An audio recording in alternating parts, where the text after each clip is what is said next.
Akal budi itu adalah fitrah, hajah, sekaligus amanah. Fitrah itu berarti dia penciri manusiawi kita. Hajah itu dialah nanti yang membantu kita memenuhi semua kebutuhan kita. Dan amanah, di balik anugerah itu ada amanah, tanggung jawab. Yaitu tanggung jawab kemanusiaan dan tanggung jawab kehambaan.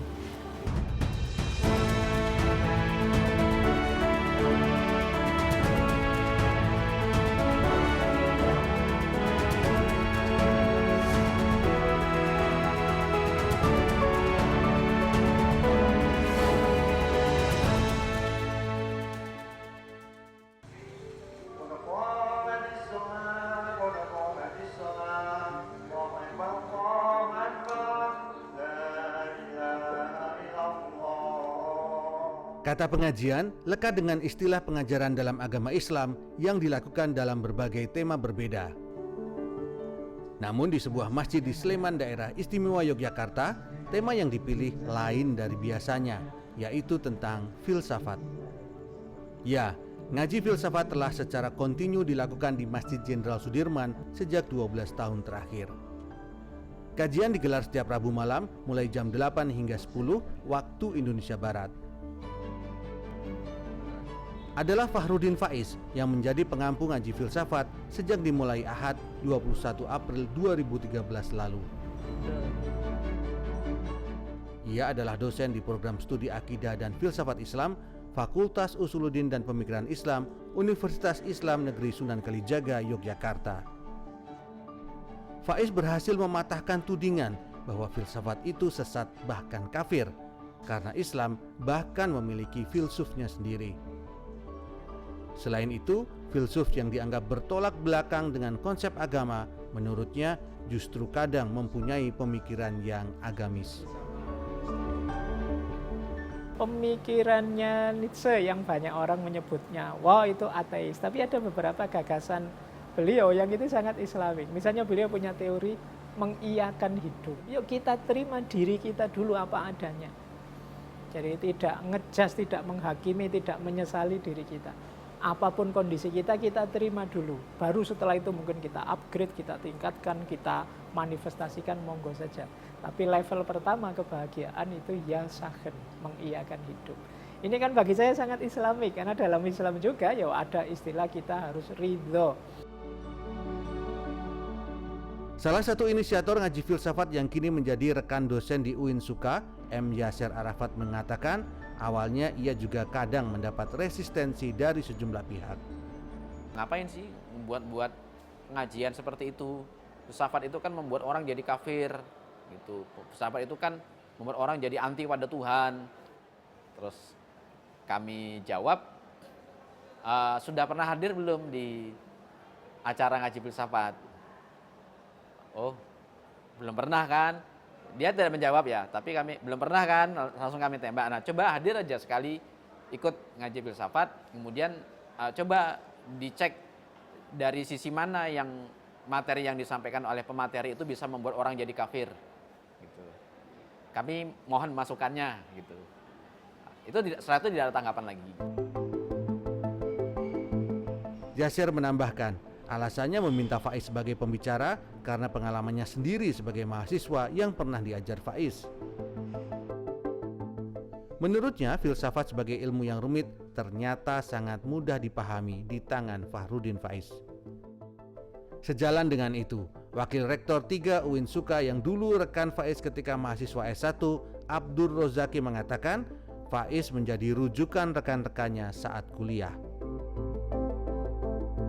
Pak Fahrudin ini orang yang selalu rajin kalau kuliah.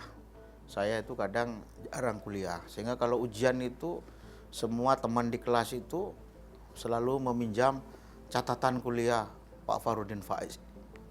Jadi sangat penting Pak Fahrudin itu bagi kami waktu itu di kelas. Meski demikian, menurut Zaki, dalam kehidupan sehari-harinya sosok Faiz sama seperti mahasiswa kebanyakan. Pak Fahrudin itu paling paling pinter juga menyembunyikan keinginan-keinginannya ya. Terutama waktu itu banyak teman-teman waktu itu pacaran gitu ya. Pak Fahrudin ini enggak pernah pacaran gitu. Tapi dia selalu disukain oleh para cewek kira-kira ya kan. Terutama para cewek yang ingin tugasnya dibantu ya kan. Pernyataan Zaki ini diamini Faiz, sehingga inilah yang membuat materi filsafatnya dekat dengan anak muda saat ini. Padahal awalnya ia memilih jurusan filsafat karena paling tidak diminati. Saya seperti mahasiswa yang lain yang ya males, ya usil, ya seneng-seneng saja, itu ya termasuk dengan ada lawan jenis, ada pernah patah hati, pernah itu ngalami sudah saya semuanya. Makanya pahamlah yang mereka rasakan, apakah itu jatuh cinta, apakah itu patah hati, saya ngerti lah itu. Karena memang dulunya pernah ngalami. Jadi kalau ngambil contoh itu mesti nyambung, sudah relate sama maunya mereka, karena saya tahu yang mereka rasakan, yang mereka alami. Jadi karena saya bukan anak yang sangat soleh sejak muda, juga sama saja kayak teman-teman yang lain. Fahrudin Faiz lahir 49 tahun lalu dari pasangan Soheh Ismail dan Nurul Ainiyah. Di usia 4 tahun, sulung dari 3 bersaudara ini telah lancar dan gemar membaca buku-buku yang kerap dibawa ayahnya. Yang pertama menginspirasi saya senang dengan pikiran, senang dengan gagasan, itu harus saya sebut bapak saya sendiri. Jadi saya itu anak desa. Bapak saya itu kalau pagi ke sawah, kalau siang ngajar di madrasah. Nah, beliau ini setiap kali pulang dari madrasah selalu membawa buku. Jadi macam buku apa saja beliau bawa. Itu yang memancing saya kemudian senang membaca. Kemudian bapak saya juga dulu punya kebiasaan kalau malam itu saya diajak keluar rumah, kemudian kalau pas ada padang bulan beliau sambil dongeng, sambil cerita, sambil apa malam itu. Kebiasaan membaca Faiz terus dilakukannya saat ini, termasuk dengan memiliki sebuah perpustakaan kecil di rumahnya di kawasan Maguwoharjo, Sleman. Namun tak banyak yang tahu bahwa doktor lulusan UIN Sunan Kalijaga ini tak selalu membaca buku filsafat. Di salah satu sudut rumahnya, Fahrudin Faiz menyimpan berbagai judul komik. Komiknya pun tak hanya satu seri, tetapi berseri-seri. Dengan semua bacaan Fahrudin Faiz dan kiprahnya di ngaji filsafat, ia masih enggan disebut sebagai filsuf. Saya sering menganalogikan saya itu seperti orang yang sedang mempromosikan saja filsafat biar orang senang filsafat, biar orang tertarik dengan filsafat sehingga mereka masuk ke dunia filsafat. Sisanya monggo yang ahli-ahli itu loh, tolong ini teman-teman yang sudah tertarik dengan dunia filsafat diopeni.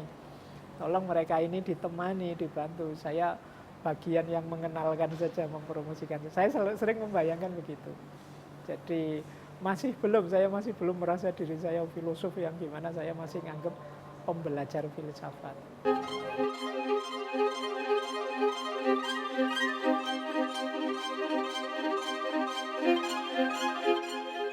Ada 2 kunci yang penting untuk kita bisa mencapai segala keinginan dan cita-cita hidup kita, yaitu tahu diri dan tahu batas. Tahu diri berarti pengenalan kita terhadap diri kita sendiri. Tahu batas berarti kesadaran kita di titik mana kelemahan dan kelebihan kita, dan kapan kita harus berhenti, serta kapan kita harus mulai berjalan lagi.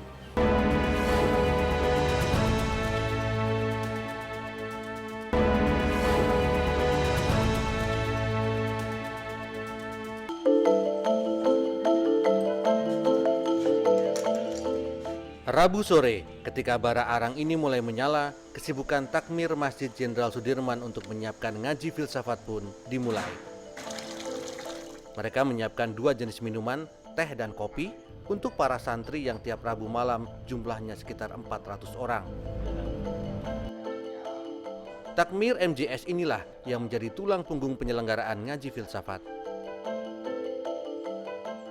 Sebagai salah satu bagian dari berbagai aktivitas pengajian di masjid, ngaji filsafat punya kontribusi memakmurkan masjid. Kira-kira sejak mungkin awal 2018, konten-konten Pak Faiz itu mulai dipotong-potong oleh teman-teman di sosial media untuk kemudian dijadikan konten. Itu mungkin yang akhirnya membantu pendistribusian konten kami ke orang-orang, sehingga konten itu diterima oleh banyak orang gitu. Pada awalnya ngaji filsafat tidak menempati area ruang utama masjid seperti saat ini. Tetapi dilakukan di salah satu ruang kelas SMP Muhammadiyah 3 Depok, Sleman. Oke, ini di sini dulu ngaji filsafat awal, masih belum di dalam masjid. Cuma ini ruangannya sudah di-upgrade. Kalau dulu ya meja kayu biasa, kursi biasa, terus kalau pesertanya banyak ini sekatnya dibuka. Cuma ya lama-lama 2 kelas ini tidak muat. Akhirnya balik masuk ke dalam masjid. Karena memang masjidnya kan dijejer sama kelas ini. Jadi ini ruangan ngaji filsafat edisi awal. Dengan jamaah generasi awal, teman-teman MJS. Allahu Akbar,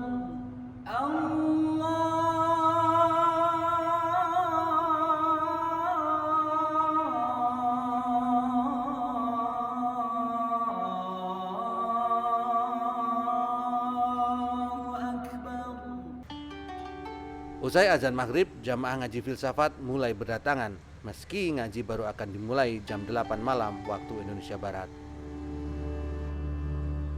Pasalnya, semakin cepat datang, mereka akan duduk di saf-saf terdepan. Kesibukan makin terasa usai salat Isya. Santri ngaji filsafat makin banyak datang dan persiapan audio visual di dalam masjid pun dimulai. Ketika Fahrudin Faiz datang, Takmir MJS mulai membuka acara.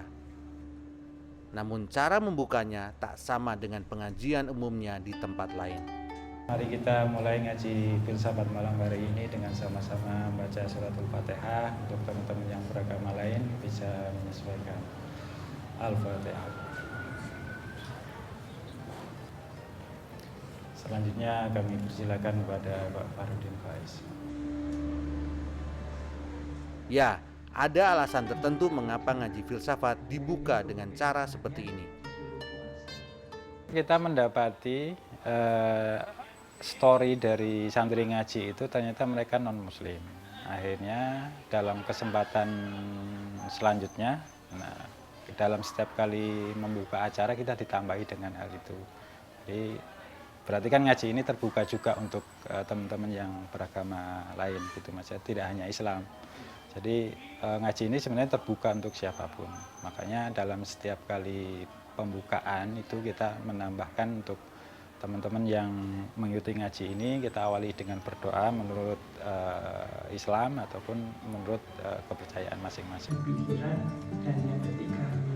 Lalu seperti apa sebenarnya ngaji filsafat yang diampu Fahrudin Faiz? Salah satunya pada episode ke-463 yang mengambil tema tentang puasa tanpa kekerasan, di mana tokoh yang diambil adalah tokoh kemerdekaan India, Mahatma Gandhi. Menurut Gandhi, puasa fisik yang tidak dibarengi puasa batin niscaya akan berujung pada kemunafikan dan bencana. Puasa fisik tapi tidak puasa batin, itu kan berarti ada 2 kubu dalam diri kita yang tidak sinkron jalannya. Nah, 2 orientasi yang tidak sama itu kan seperti munafik. Luarnya kelihatan tirakat tapi dalamnya hura-hura. Nah, itu berarti puasa fisiknya, batinnya tidak puasa.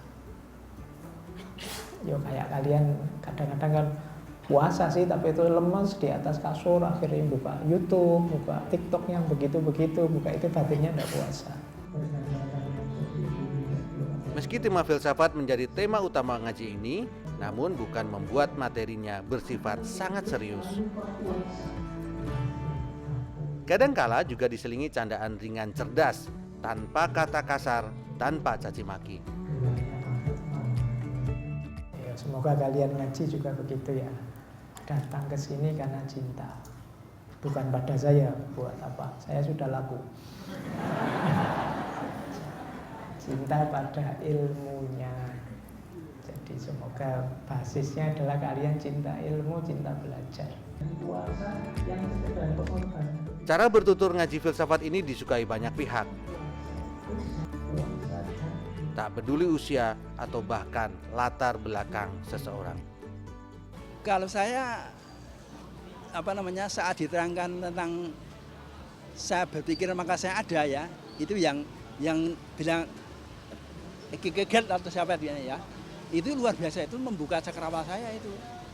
Jadi manusia itu harus berpikir, tidak hanya ikut-ikutan, bahwa ibadah saja itu jangan hanya ibadah gitu, tapi harus dilandasi dengan pengetahuan yang syukur-syukur ibadah itu bisa dimanai itu, sehingga jalan dan ada rasanya itu loh. Saya penggemar agama, saya lahir dari tradisi pesantren yang sangat kuat dan saya melepaskan kredo-kredo itu. Kemudian saya menjalani hidup yang berlawanan arah. Tapi kemudian ketika saya mengikuti diskursnya Pak Faiz, ngaji filsafat ini, beliau bisa menjelaskan dalam ranah yang lebih rasional, bisa diterima. Di akhir acara, sejumlah santri menemui Faiz secara individu dan Faiz pun memberikan ruang untuk berdialog. Ada bermacam kegiatan yang dilakukan, baik curhat atau sekedar berfoto bersama. Saya paling suka menghilang dan menemukan diri sejati karena di zaman modern sekarang ya Pak, banyak mahasiswa terutama yang muda-muda gitu kehilangan krisis identitas, kayak alienasi, keterasingan dan yang lain-lain. Dari gaya bahasanya juga lebih tenang gitu, jadi kan biasanya nonton pas istirahat gitu kan, sama ya daripada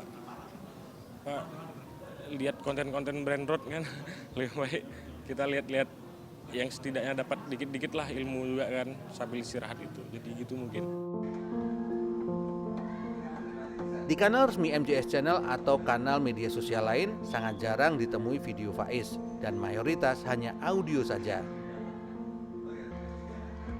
Faiz hanya membolehkan untuk direkam secara visual bila dalam suatu bulan ada pekan kelima, termasuk membuka ruang tanya jawab.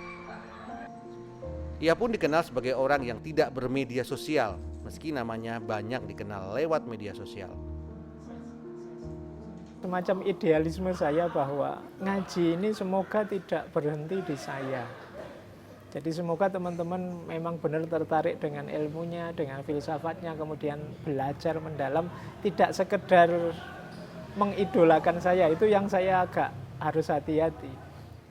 Pertimbangannya, begitu saya main medsos, nanti mesti banyak yang ngontak saya, tanya ini itu, curhat ini itu. Kalau dibalas sebagian, saya tidak adil pada sebagian yang lain. Kalau tidak dibalas kok ya tega. Kalau dibalas semua kok ya repot.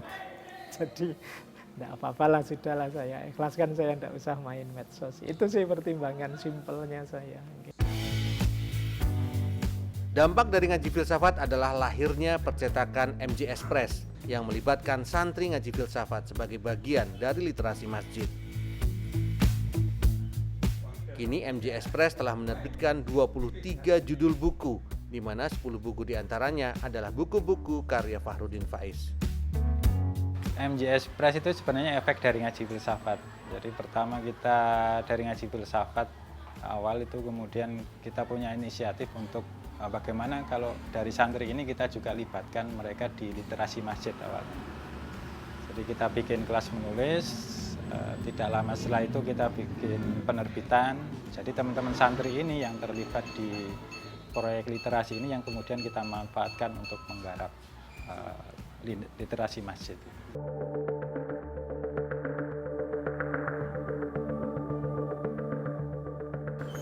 Hidup ini kadang senang, kadang susah, kadang sukses, kadang gagal. mari kita bisa menerima dua-duanya. Karena tidak ada satu orang pun di dunia ini yang bisa mengatur hidupnya untuk sukses terus tanpa gagal. Dan kiranya tidak ada orang yang hidupnya gagal terus sehingga dia merasa bahwa Tuhan tidak sayang pada dirinya. Dua-duanya adalah hukum yang ada dalam dunia kita saat ini, dunia manusia saat ini.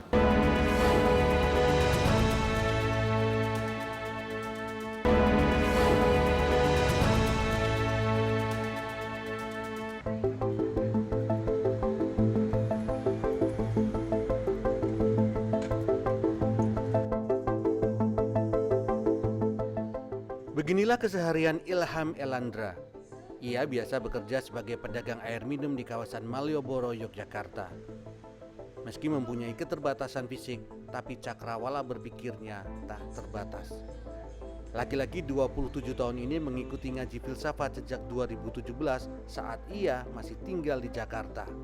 Kini setelah pindah ke Yogyakarta, ia berkesempatan datang langsung sejauh lebih dari 7 km dari tempat tinggalnya di kawasan Kadipiro, Kota Yogyakarta, menuju ke Masjid Jenderal Sudirman di Depok, Kabupaten Sleman. Bagi Ilham, ngaji filsafat mempunyai kekhasan yang berbeda dari pengajian lain. Ngaji filsafat itu nggak biner, jadi yang dibahas itu bukan Islam yang pada umumnya ya, yang bicara soal surga dan neraka, kebaikan dan keburukan dan semacam-semacam. Jadi lebih menelusuri lebih jauh pemaknaan secara mendalam tentang hidup ini apa, agama itu apa, dan seterusnya. Tak hanya itu, Ilham menyebut bahwa ngaji filsafat juga punya dampak yang mengubah hidup. Ya kalau boleh jujur ya, dampak yang paling membuat saya berkesan, yang membuat saya memiliki perubahan. Satu, saya lebih berpikir terbuka. Saya lebih berpikir terbuka, lebih bisa menerima perbedaan dan tidak terjebak di dalam bias-bias pemahaman.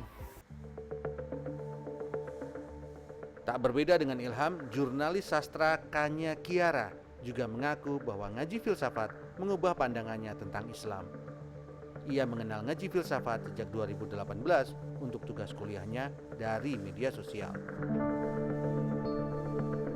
Karena aku besar di lingkungan yang mayoritas non, terus juga mungkin di luar situ orang-orang juga banyak bilang, oh ini nih sangat keras, gini, tidak tahu intoleran ya, mungkin lingkungan yang lebih intoleran gitu. Ternyata ketika ngaji filsafat itu sangat toleran sekali gitu ya, sangat toleran sekali. Bahkan ketika pengajian pun ada beberapa teman-teman yang non itu ketika pengajian nggak pakai kerudung dan segala macam diterima aja, biasa aja gitu. Kiara mengaku ngaji filsafat menjadi salah satu pendorong perenungan pribadinya untuk masuk Islam dan menjadi mu'alaf. Sebagai santri aktif ngaji filsafat, ia mulai dilibatkan dalam penerbitan buku di MJS Press karena keahliannya menulis. Gimana Nabi Muhammad itu tidak langsung mengajak orang masuk ini mempromosikan, tidak, tapi orang tertarik masuk karena perilaku Nabi yang sangat belas kasih, itu segala macam perilaku yang baik, justru karena itu gitu loh, bukan karena promosi tapi lebih karena apa ya karena melihat perilaku itu, dan itu yang mungkin ngaruh di saya juga gitu. Popularitas Fahrudin Faiz di media sosial ternyata juga membuatnya dikenal kalangan tertentu, termasuk bagi pendakwah Husain Ja'far Al-Hadan. Seperti kebanyakan orang, Habib Ja'far mulai mengenal Faiz lewat konten-konten di media sosial, apalagi didorong kesamaan minat di bidang filsafat. Ia memiliki kebiasaan mendengar kajian Fahrudin Faiz sebelum tidur. Pak Fahrudin Faiz itu memberikan kesan yang baru tentang filsafat khususnya di masyarakat muslim saat ini. Karena masyarakat muslim itu cenderung biasanya menganggap filsafat itu sebagai minimal ilmu yang tidak penting, maksimal ilmu yang sesat, haram untuk dipelajari. Tapi tiba-tiba muncul seorang Pak Fahrudin Faiz yang mengajar filsafat di dalam masjid sebagai kajian keagamaannya. Dengan berbagai dampak dan pencapaiannya, Fahrudin Faiz merasa bahwa ini adalah hasil campur tangan Tuhan. Mungkin ini yang disebut barokahnya istiqomah. Jadi kita mengistiqomahi belajar, kemudian lama-lama terus jadi, terus banyak yang tertarik, banyak yang bergabung untuk sama-sama belajar. Dan itu bagi saya sesuatu yang tidak bisa dirancang. Jadi bahwa banyak sekali orang tertarik, banyak sekali orang yang kemudian suka dengan filsafat itu di luar kuasa kita. Kita pokoknya belajar saja semaksimal kita mampu, bikin kajian sebaik yang kita bisa, dan hasilnya seperti ini. Faiz mengaku ia sebenarnya adalah manusia biasa yang butuh dukungan, terutama dari istrinya Maria Ulfa dan 2 anak lelakinya Ahmad Waliul Afkar dan Muhammad Fakih Fatur Rabani. Sebagai suami dan ayah, ia kadang juga merasa dihantui rasa bersalah karena sering meninggalkan keluarga akibat aktivitasnya. Di antara mungkin yang saya kadang merasa, saya mungkin tidak seharusnya begini, saya harus mulai banyak ngerem, mulai banyak ngatur, memanage waktu lagi, memperbanyak momen untuk keluarga. Saya mungkin merasa begitu. Bahkan yang anak saya yang kecil kan di pesantren, itu kadang saya merasa bersalah karena dia ini jarang saya jenguk. Kalau orang tua yang lain mungkin seminggu 2 minggu sekali dijenguk oleh orang tuanya, saya yang tidak sempat menjenguk. Dari aspek-aspek ini itu saya sering merasa, mungkin saya bukan ayah yang terlalu baik dari sisi ini. Istri Faiz, Maria Ulfa, mengaku ia tak pernah komplain dengan semua kesibukan suaminya dan sudah terbiasa dengan hal ini. Selain sifat mengayomi, sayang dan perhatian, ia mengenal Fahrudin Faiz sebagai sosok yang sederhana. Meski demikian, sebelum menikah pada 2002 lalu, ia sempat ragu dengan keimanan suaminya. Dulu saya menganggap Pak Faiz itu kayak nggak mengenal Tuhan aja. Kayak orang, waduh ini kok bujuku kok ini ya kok nggak kenal Tuhan sih, so keluargaku kok piye ini. Waduh, akhirnya nikahnya itu 1 tahun saya kan LDR-an sama Pak Faiz. Jadi saya dulu nikah semester 7. Setelah itu saya melahirkan anak saya, baru saya ikut suami ke sini, ke Jogja. Lah itu, di saat-saat itu saya ngerti, oh ternyata filsafat itu seperti ini. Oh Pak Faiz itu nggak sesuai dengan bayangan saya. Anak sulung Faiz, Ahmad Waliul Afkar atau biasa dipanggil Willy, mengatakan ia baru tahu ayahnya banyak dikenal masyarakat justru dari internet beberapa tahun lalu, meski sudah pernah diberitahu ibunya tentang kegiatan Faiz. Di matanya, Faiz adalah layaknya ayah-ayah lainnya dengan berbagai emosi dan nasihatnya. Pernah itu saya diboncengin ayah naik motor, tiba-tiba ketabrak burung gitu, burung kecil lewat. Nah, pas ditanya kenapa Will, saya bilang kayaknya ada burung nabrak helmnya Willy. Nah, terus bilang oh nggak apa-apa, itu tandanya keberuntungan. Nah, saya tanya balik, lah kenapa keberuntungan? Ya gitu-gitu yang mending dianggap keberuntungan, apa yang dibawa sial gitu. Dengan berbagai aktivitas ayahnya hari ini, Willy mengaku ada sesuatu yang dia rindukan dari sang ayah. Saya malu bilang ya paling diteloni gitu, mungkin dipeluk pas tidur. Tapi ya kalau sekarang dipeluk pas tidur ya malu saya. Sekarang kan ya udah besar jadi malu nanti. Saya kadang kalau mimpi buruk ke ayah saya, terus kadang kalau tidur bareng malah dilikitik, ditahan gitu. Bagi Faiz, keluarga adalah energi terbesarnya yang membuatnya mampu menghadapi semua dinamika yang dilaluinya. Keluarga adalah salah satu tempat baginya untuk kembali belajar tentang kebesaran hati. Yang harus saya banyak beri terima kasih keluarga karena selalu bisa memaklumi, selalu bisa mengerti, selalu mengambil sudut pandang saya, tidak mengambil sudut pandang mereka. Mungkin kalau diambil sudut pandang mereka, mungkin mereka banyak komplain. Mungkin saya yang harus banyak belajar pada mereka. bagaimana punya jiwa yang luas, terbuka, bisa menerima apapun. Dengan semua kiprahnya, Faiz masih punya cita-cita yang ingin diraih bersama ngaji filsafat. Bangsa kita ini juga punya banyak sekali filosofi-filosofi yang luar biasa. Sayangnya mungkin belakangan kita banyak meninggalkan itu, mungkin terdistraksi oleh hal-hal lain yang tidak penting atau menganggap filosofi-filosofi lain jauh lebih hebat. Dan saya membayangkan ya pada saatnya semoga kearifan-kearifan nenek moyang kita itu bisa hidup kembali, dan saya sendiri merasa ada banyak sekali kearifan-kearifan yang relevansinya besar untuk kehidupan kita hari ini, khas filosofi dunia timur. Agama menjadi cara manusia untuk mencari jalan mendekat Sang Penciptanya. Di sisi lain, ilmu pengetahuan bisa menjadi cara membuka tabir dalam mencapai hikmat dan berkat, seperti yang sudah dilakukan ngaji filsafat.